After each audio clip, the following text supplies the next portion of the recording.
people eat bread in breakfast. And It's really strange, you know? It's kind of confusing me every time. It's like your pronunciation is reversed. The times when you need to pronounce L, you say R. The times when you need to say R, it's L. So, it's, for example, again, with bread. bread. Bread. Bread. Did I say bread? Yes, exactly. My country and my nation in general, there are a lot of national dishes, but the most famous one that we have is called Beshbarmak. Can you repeat after me? Beshbarmak. Yeah, a lot of meat, horse meat especially. Have you tried horse meat? Yeah, I tried. Actually, we have such a culture in Japan, eating horse meat. Yeah. And you know, some place eat horse meat in raw. In low? What does it mean? I mean raw meat. Raw. Yeah.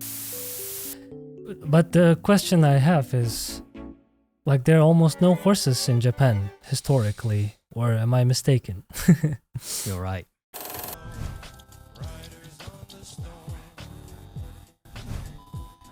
So shall we introduce ourselves a little bit? Yes. You can begin. Okay, so I go first again. My name is Nao, and I'm from Japan, from Yokohama. So for the person who doesn't know about Yokohama, here's a place open to international world, I think, because Yokohama is a very famous place to welcome international person very early days of Japan. And still we have such a culture in here, some Western architectures existing, or some Chinese town, big Chinese town here. So I'm so excited to know about international things, communicating person as well. And I love traveling. I have been to 20 countries so far. I'm always excited to know about each countries. And one of my hobbies is playing guitar. Maybe I talk later with Al. Okay, that's about me. So let me introduce myself. You can call me Al.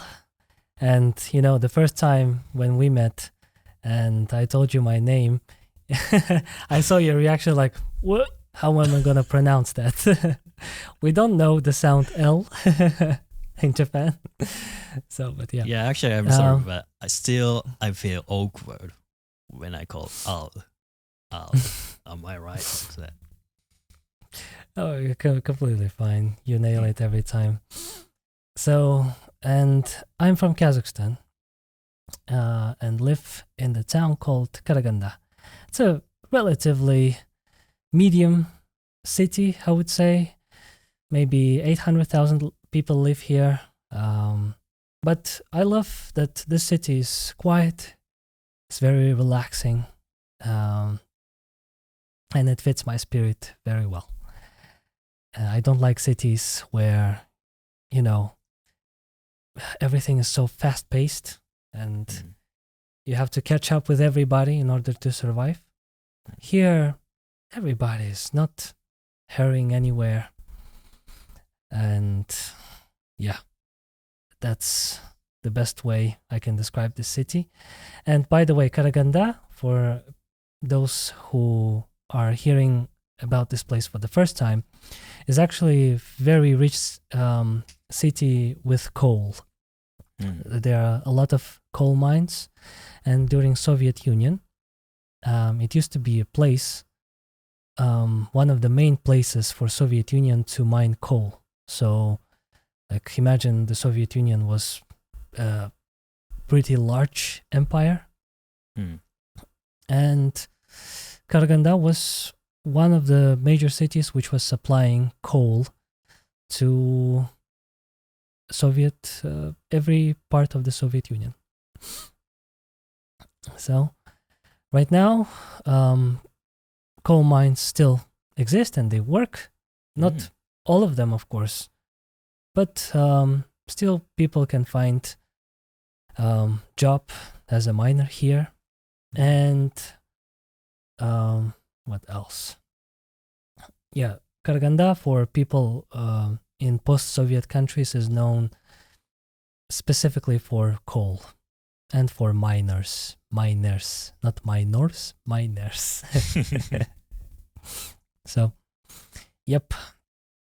And how did we meet each other, Naoki? Could you tell? For the first time. Oh, so before then, I have a question about your city. If I will visit your city, Karaganda, what will you recommend to do? Well, that's a very, for Karaganda, everybody will be extremely honored if you visit this place. Everybody will be shocked. But, if you come to this city, I guess when they will look at you, they will not notice that you are a foreigner. You are different. Interesting. So, I'm looking at you. Yeah. And everybody will look at you and think like you are a Kazakh boy, Kazakh guy. Kazakh'ın balası ғой. And the first time, when I saw you and we met, I thought like, yeah, we actually look kind of similar, There are not many differences between us. So, yeah, that's the thing. And if you come to Karaganda, the best place I can recommend is my studio, of course. Wow. Great. That's the first place I would like you to visit. The second place is, of course, my parents' house. I would like to introduce you to my mom, to my dad. They will be really excited to meet you, and we will prepare some national cuisine, some national dishes. Important part. Yeah, and I guess you will like them very much. Is there any specific dishes based on your city? Great question, and that's a huge topic for discussion. So, not necessarily in my city, but my country and my nation in general, there are a lot of national dishes. But the most famous one that we have is called Beshbarmak. Can you repeat after me? Beshbarmak. No. Besh.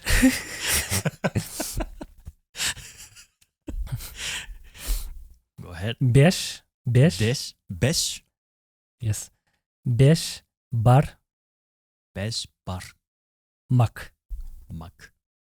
Beshbarmak. Exactly. Okay. And basically, if we translate this, it basically means 5 fingers. And the reason why it is called 5 fingers, Bes, it's 5, Barmak, fingers, yeah. So the reason why it is called like that is because you have to eat it with your hands, so you take and you need to use your fingers, and that's the proper way to eat Beshbarmak. And, some people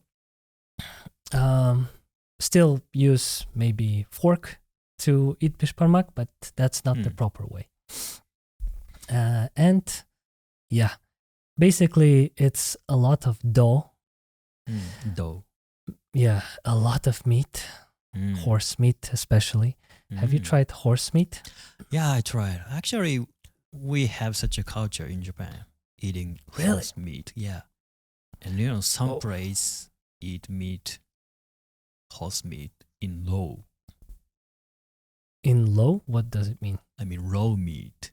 Raw. Yeah. Okay. I see. Raw horse meat. Some people call us crazy for eating horse meat. Like Kazakhs, like they are lunatics for who eats horse meat. But we never considered eating it raw. And you say that Japanese people eat horse meat raw? Yep. Okay. Not only horse meat, but Japanese really like raw food, raw fish, raw meat. Okay. But the question I have is, like, there are almost no horses in Japan historically, or am I mistaken? You're right. And when did you try horse meat? I tried some. There are specific region in Japan. It's maybe the central part of Japan. Eat horse meat on its culture, and yeah, I tried it in such a place. And like you said, in Japan, there's no wildlife. I mean, horse in wildlife. So the meat I ate is also cultivated. Was it another reason? I'm not sure actually. Yeah. So, and did you eat it raw? Yeah, I did. Oh my god. Of course. I Okay, could so eat- you know, like, you are more Kazakh than probably all of us combined. Eating horse meat raw? What? Yeah, I am. Mm. You know, if you tell that to any Kazakh person, they will be super impressed, because even us, like, big fans of horse meat, we eat horse meat all our lives, so all our existence, Mm. we have never thought about eating it raw. So, kudos to you. Mm. Thank you. But yeah, so basically, Beshbarmak, we return back to it. There's a lot of dough, a lot of meat, some potatoes, boiled potatoes, Mm. and probably some onion and some greens. And, you know, we also pour some, how to say it, probably soup Mm. on top. So basically, the water where the meat was boiled, Mm. we use it and we put, you know, some spices maybe, and salt, obviously. And then we Okay. put it on Beshbarmak as well. Mm. And that way it becomes even more tasty. Mm. So is there any unique ingredient in Kazakh? Spices? So, to be honest, no. Like, all our spices probably were salt, not Okay. even pepper, you know, because our place historically is not very fertile.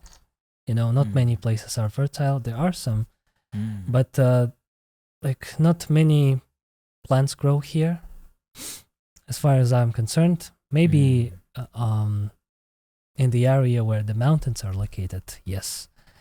But other places, no, unfortunately.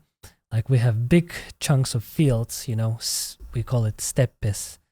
And basically it's just yellow grass, maybe sometimes green, and that's all, nothing else. Mm. So, yeah, that's the biggest part of Kazakhstan. There are some deserts as well, Mm. but also there are regions where you can see forest, mountains. And if you ever come to Kazakhstan, first place I would suggest you to visit is city which is called Almaty. Mm. What kind of place is it? So it used to be a capital, Okay. and it, you know, it has a very rich history. And the word itself, Almaty, or Alma-Ata, that's probably the most correct way to pronounce it. Mm-hmm. Can you repeat? Would you like to? Alamata. Almata, great, exactly. So it consists of two words. Thank you, teacher. First word is Alma. Mm. Alma. Okay. Would you like to repeat? Alma. Could you say it? Alma. Alma. Okay, that's a. You can do it. You can pronounce this L. Well, this is the first It's not. time we It's use not hard. Okay. So again, Alma, Alma. Ata. Ata. Great. Almata. Almata. Great. And that means Alma means apple. Ata means grandfather. Okay. And basically, Almata, why it is called this way? Because there are a lot of apples growing, and especially a special sort of apple, type of apple, which is called aport. And if I can show you the size it used to be, initially when it was growing, the size of aport apple is like this. Okay. Bigger than the general in Japan. It's like, almost size of a melon. Wow, really? Yeah, not watermelon, but, kind of tiny lemon, probably. Not lemon, melon, sorry. Melon. Yes. And, it is a city where a lot of apples grow. It's a city which has a lot of mountains, very close to it. A lot of ski resorts because of it. So a very beautiful natural place. And, it's very warm in all seasons, even in winter. I don't know, maybe 5. Like the lowest temperature could be maybe -5.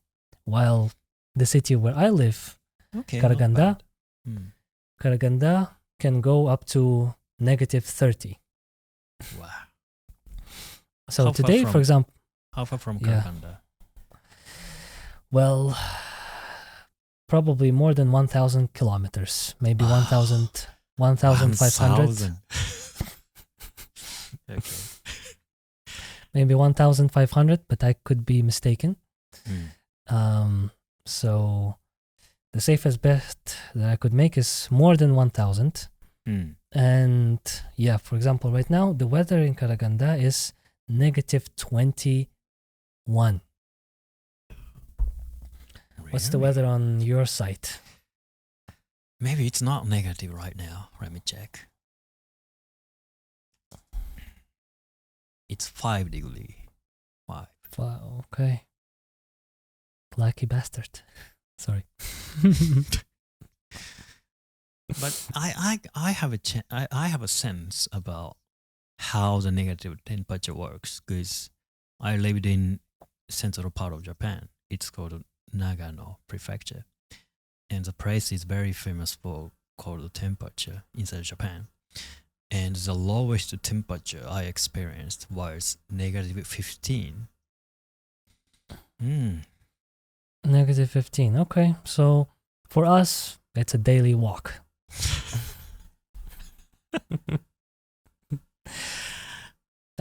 But you know what? The question I would like to ask, do you have heating inside the houses? That's very great question. We do have, but the type of heating equipment is very dependent on the area in Japan. Because I'm not sure the listeners know about the shape of Japan. Japan is, very, how should I say, have no Vertical. side. Yeah, vertical, you're right. So that means some northern part is very cold, while southern part is very warm. So heating equipment is dependent on the area you live. For example, northern area like Hokkaido is very famous place. So most of every house has heating equipment, and it's already pre-installed in the house. So you don't need to put additional heater or air conditioner like that. But while in southern part, Okinawa Prefecture, it's island actually, doesn't have heating equipment because they don't need all season, in winter even. I see. So even say Japan, it's completely different. Oh, the place where you live, Yokohama. I'm in Yokohama. What about the heating there? We do have ordinary equipment in Japan. I mean, we have air conditioner for summer and also have little bit heating equipment. working electricity like that. We didn't have gas stove nowadays in this area. I see. Hmm. So, yeah, the places, north places like Hokkaido, you said that the heating equipment is pre-installed. Yes. Which kind of heating do they use? I'm not sure actually, but maybe for northern area, it's not electricity, rather gas type is most famous one. And plus hot water. I mean, like I said, it's pre-installed, so there is a piping inside the wall. So there's a hot water rotating inside pipe inside the wall, and maybe that is one of the major system.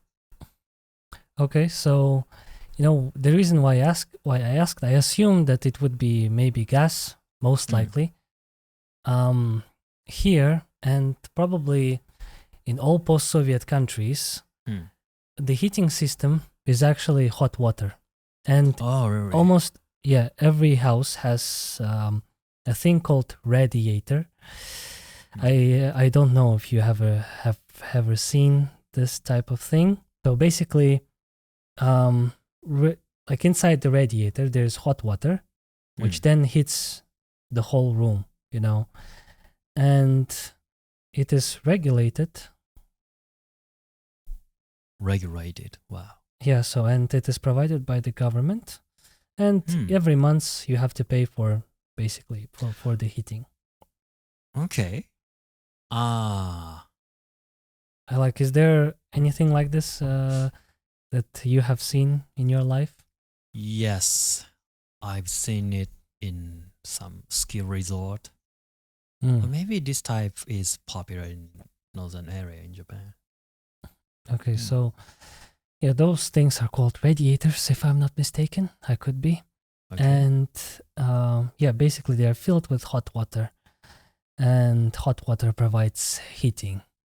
And almost every single window that we have is insulated. So Pair, Teufel. I'm not sure, to be honest, with what. I'm not a specialist, but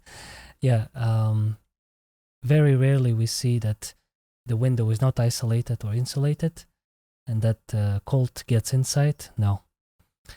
And in winter, it actually is really hot inside the house. And I know, like, for those people who maybe listen to this podcast from Europe, from those places, you don't really have that kind of heating system. And I know that windows are not insulated. Walls are not insulated. So winter time comes, and then even if you have like plus 15 outside, it's still cold inside the house, and it can be even colder inside the house than outside. And that's the problem that I heard, from people who live in Europe. Okay. I hope you don't experience such problem. Interesting. Yeah, I wanted to ask you, because seeing your video, I can't imagine the outside is negatively just looking at video. I mean, like you said, maybe inside is very tropical area. Oh man, it's every time when we call that it is really hot, we say that it's like Tashkent. Can you say Tashkent? Tashkent. Yeah, do you know what Tashkent is? I don't know. Tashkent is a city. It's a capital of Uzbekistan. And it is known for being a really hot place. So, and every time somewhere is hot, we say, man, Tashkent. Hmm. Okay. So, yeah. So I can comfortably sit in a t-shirt and not being afraid that it is cold and I would die from cold. Okay, that's great. So, allow me to my final question to this topic. What is the monthly cost of that heating system? Okay, so I guess it would be for everybody convenient to count it in dollars, right? Yeah, that's better. And average, probably for one room apartment, every month for a heating, you would spend maybe. Actually, I can check it right now because I haven't paid my bills. Give me 1 second. I will tell you exactly. So, electricity, yes. So for December, it's less than $10. Really? Yeah, I'm quite surprised to tell you that. And am I right? December is the coldest season in a year, right? Should be. Yes, should be. Wow, less than $10. Wow. So, do you have an idea how much people spend for heating in Japan?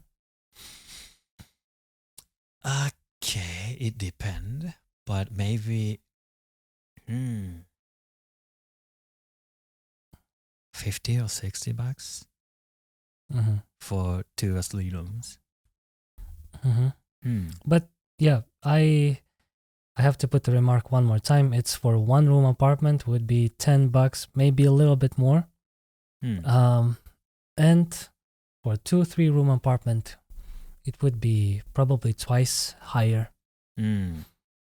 But yeah, so the numbers approximately should be like this. Wow, very nice to know that.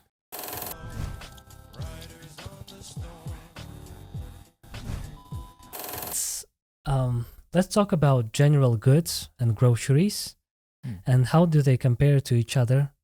Okay. Like what are the prices? So let's take something really essential like bread, or maybe actually, do Japanese eat bread? We do. How often?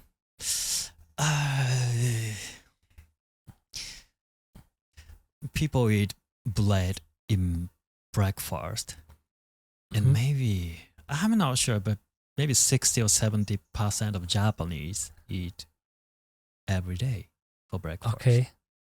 Okay, that's yeah. I thought maybe people in Japan are not really fans of bread.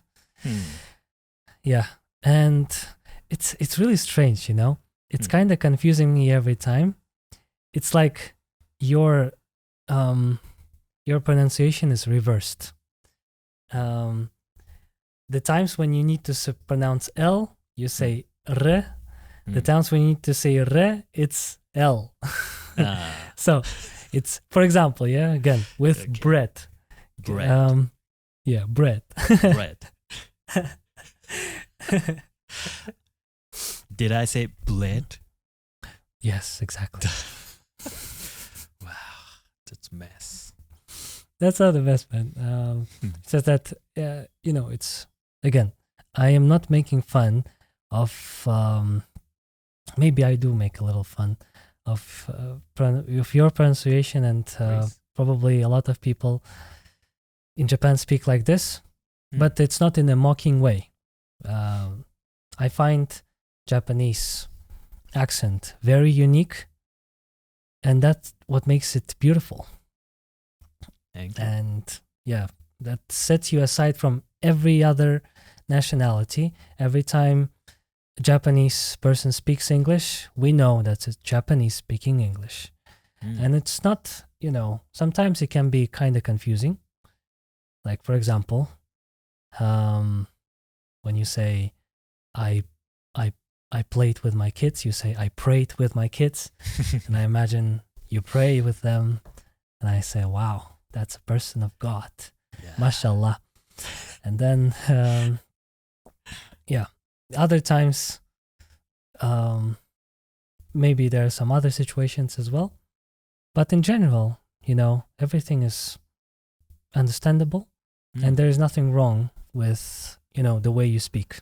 And I shall apologize to everybody who felt kind of offended. People nowadays are kind of sensitive, but I hope you get my intention. It's all in a funny, joking manner. So, we may proceed. Japanese people eat bread. That's some great news. And what's the average price for bread in Japan? For 6 pieces, 1.5. No, not 1.5. Just $1 or less than $1. Okay. 6 pieces, you say? You buy bread in pieces? Not sure how to count it. I mean, so we have like a loaf of bread, Oh. Yeah, that's an entire thing, right? And then you can slice it. So you slice it yourself. Is it all sliced in Japan already? Yeah, when you I buy already it? sliced. Let me show the picture.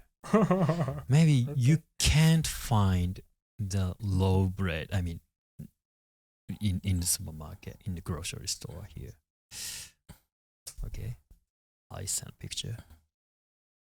Yeah, but this is not bread, Some people, like in America, would tell you, and they would try to kill you because they will tell you this is not a bread, this is toast. These are toasts, man. Do people only eat toasts in Japan? Yeah, but toast is a popular one. Okay.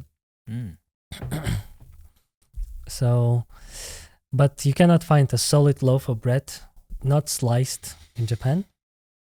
Yeah, it's hard to find here. Really? Okay. Yeah, at least you have to go such a store specializing such a bread. Yeah, so now that we have seen the abomination of you calling this toast bread, let me ask you another question. Do you put them in the toaster or you just eat it like this? Raw. We do. Oh, okay. Every single time? No. It depends on the person. I guess maybe 70% people in Japan put it in toaster. Okay. 70. I love that how you give like exact statistic. Like you know It's exactly just how giving many him people. An idea. 70%. 70%. Yeah. How many people live live in Japan? 130 million. 120 Out million. of 120 million out of them, like 85 million eat bread and they put them in toaster. You are 100% sure about that. Hey, don't calculate it.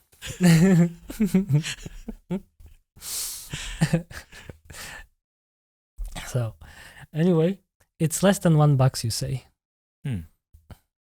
But you say it's 6 pieces, like those 6 slices of bread, right? Yes, that's right. 6 slices is very low number. Really? Like I can eat 6 slices in one go, like in, I don't know, 2 minutes. 6 slices, easy. And you say that, and you say that you guys buy 6 pieces of bread and that's enough for you for a day? Totally enough. We can have it at least 4 days. 4 days? 4 days, because one slice is quite enough for breakfast. Okay. Sometimes I divide one piece and I eat it. I share with my family like that. That's why we kind of have problems with weight, and you don't. It's yeah. Thank you very much for telling me that. And then, do you guys buy eggs on a regular basis? We do. And 10 pieces. 10 pieces is general one. Yeah. And what's the price for it? Actually, the price is drastically changing these days, but it's $2. $2. Let me count it in my head. Yes, it's in Kazakhstan. It's a little bit less. Okay. 1.75 maybe. Yeah, but for us, it's really expensive. It's getting really expensive. It used to be much cheaper. It used to be twice cheaper in summer. Imagine this. And now the price has doubled, almost doubled. And we really don't like it. Especially my wife, who likes to cook things using eggs. How do you eat eggs? With my mouth. Hey dad. It's a very dad joke. But unfortunately, I'm not yet a dad. Hopefully will be one day. But, an egg is a very popular ingredient to cook cakes, to cook a lot of things with dough and pies, for example. And we do like those things. And, in general, it's pretty normal for a common family to eat scrambled fried eggs for breakfast. So, yeah. But what about you? Do you eat eggs differently, maybe with your ears or noses? Hey, do you remember that Japanese is really like raw? Yeah, so, I do. And for me, I personally like raw egg. You're crazy. So I put raw egg on the lice and just a little bit soy sauce on it. That's it. Yeah. My favorite one. Raw egg. Okay. Have you ever tried it? It's gross, man. Not gross. It's the best way to enjoy egg. Man, there could be salmonella there, you know? Oh, yeah, I know. You have to fry it. So, but, could you repeat again one more time? With what do you eat the raw egg the most? Sorry? Yeah. Could you repeat one more time? Where do you like to put your egg and eat it? Mouth. No. I got it. Oh my god. I did. Smash it. So, sorry, guys. Probably not the best one for a podcast. Sorry. I'm really ashamed. I mean, this, you put your eggs on top of something. On what? Rice. Yes, rice. Could you repeat it one more time? Rice. Yes. Initially, you know what you said? Lice? Exactly. Again, I'm not mocking anything. I'm just putting Naoki's attention to that.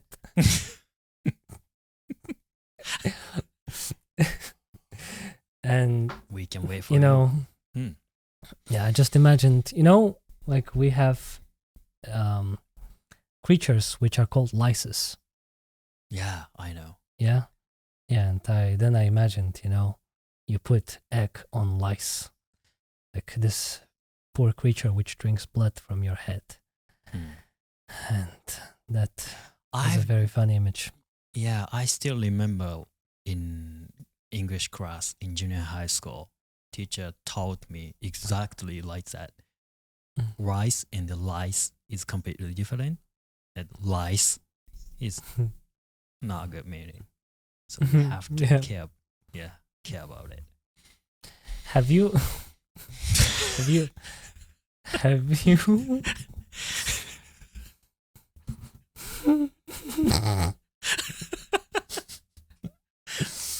have you ever had lices? Have you ever experienced them? Never. Never. Oh, good on you. Oh, really? Because I used to.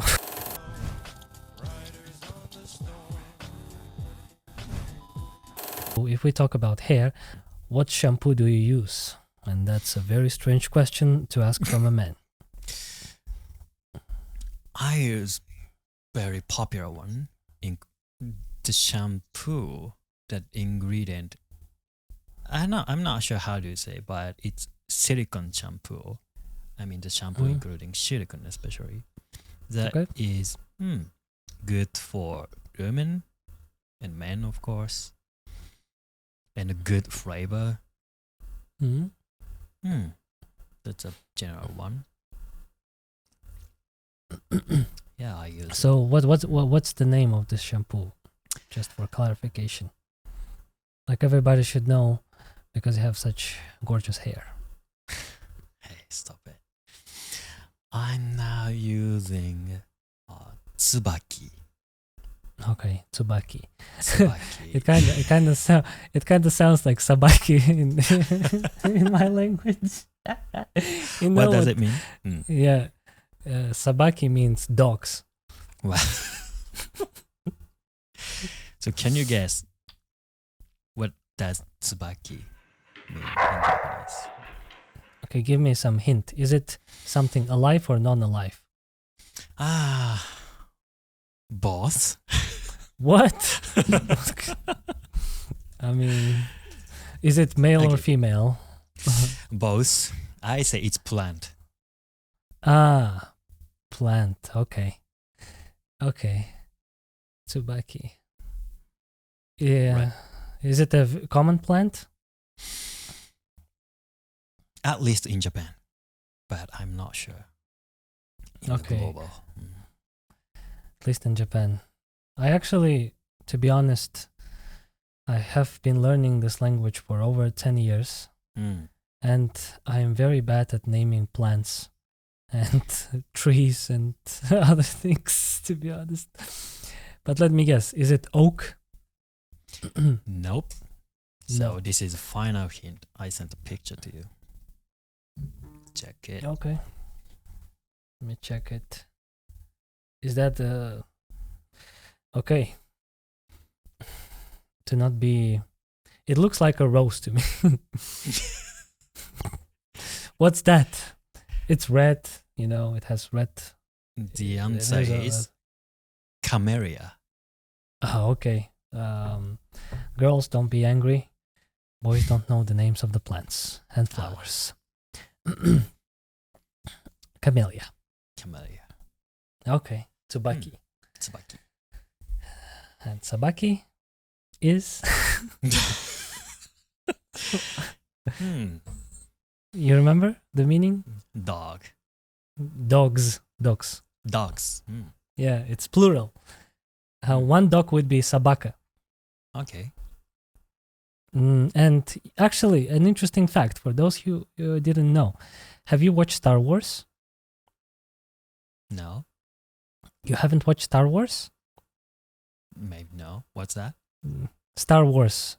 Star Wars. Yeah. Yes. Sorry, I couldn't catch that. Of course I watched Star Wars. Yeah, and there's a character whose name is Chewbacca. Do you remember? Yeah. I remember that. Chewbacca. So the name Chewbacca comes from Russian word sabaka. Wow, really? Yeah. You can ask the guy who created this character. He would tell you exactly that. Really? Wow. Interesting. So, sabaka it is. So is there anything in our daily lives that come from Kazakh or Russian languages? Mm, well, that's a very interesting question. Sabaka is one of them, probably. But to dive deep into the history of the language, actually, Russian language or Slavic languages in general are relatives to Latin languages and Germanic languages. They maybe not necessarily Latin, but at least, in the German area, English language as well, they all come from a common ancestor, and that's Indo-European language. So there used to be Indo-European tribes, and once they came to the lands of Europe, some of them settled in the west part of Europe, some of them in the east, and then after some time, they all had, like, I'm telling in a nutshell, basically. They all had their own way of their language development, and some tribes, they conquered people who lived there before in those places. Some just assimilated with them, and that way, the language has been mixed. And now we have Slavic languages, we have Germanic, Proto-Germanic languages. We have German languages, we have Latin, and everything else. And I'm sorry for using bro science too much, but I'm just telling you in a nutshell. Thank you. Interesting story. Yeah. And like, I can't really, like, from the top of my head, imagine or come up with words from Russian or from Kazakh language, which would, or maybe, give me 1 second. Something which is commonly used. How do you say money in Japanese? Kaneo. Kane. Okane. Yeah. Or kane. Just kane. So, in most part of the world, it's dinero. Yeah. I've heard that. And it used to be, a word from Arabic, and this, like, the dinero is basically a currency. So there used to be dirham, and there's still dirham, and dinar is something that is, if I'm not mistaken, is higher than dirham. So dinar is higher. Let's imagine, like, dinar is gold and dirham is silver, for example. And because, like, there was a period of time when Islamic culture was very widespread, the same happened with their currency. It was very widespread, especially in the places which we now know as Spain and Portugal. There used to be a lot of traders, and probably because of that reason, in Spanish and in Portuguese, money is still called dinero or dinero. So, yeah, that's one way. But in English, in Russian, it's деньги. Kind of, yeah. So can you repeat? Деньги. Деньги, yes. So kind of resembles dinar in some way, but in Kazakh it is completely not related, I would say. It's aksha. Wow, completely different. Yeah. Aksha. Yeah. And let me teach you the way how to pronounce certain sounds in Kazakh language. So we have a sound which sounds like k. Yeah, kind of so, yeah. And then let me teach you a simple word, kant. Okay, good. Mm. Kant means sugar. Okay. So then let's make it a little bit more difficult. Let's say qasqir. Kaskar. Wow. I Like did this it. should be clipped. Yes. Qasqir Mm. is a wolf. Okay. So now you know. And now we can say aqsha. Aksha. Aqsha. Aksha. Okay. Passable. Mm. Passable. Okane. Better. I remember, I remember one phrase, and this phrase is very relatable. Mm. I heard it in some Japanese TV show, and he said it so sadly. He said, "Okane ne yo, Okay. That's okane ne possible. yo, Okane neo. ne I yo." don't have money. Yeah. Exactly. Thank you. Thank you. So what TV show you watch it? I don't Okane know. neo. It was, just a small clip. Uh, And the guy was complaining, he was crying basically, like, "Okane ne yo." Yes. So, yeah, something like this. And what I feel like is that we have a great conversation so far, and I would really like to leave everything else for the next episode. What do you think? Yep, we do. So, thanks everybody who listened. We'll return back, hopefully very soon.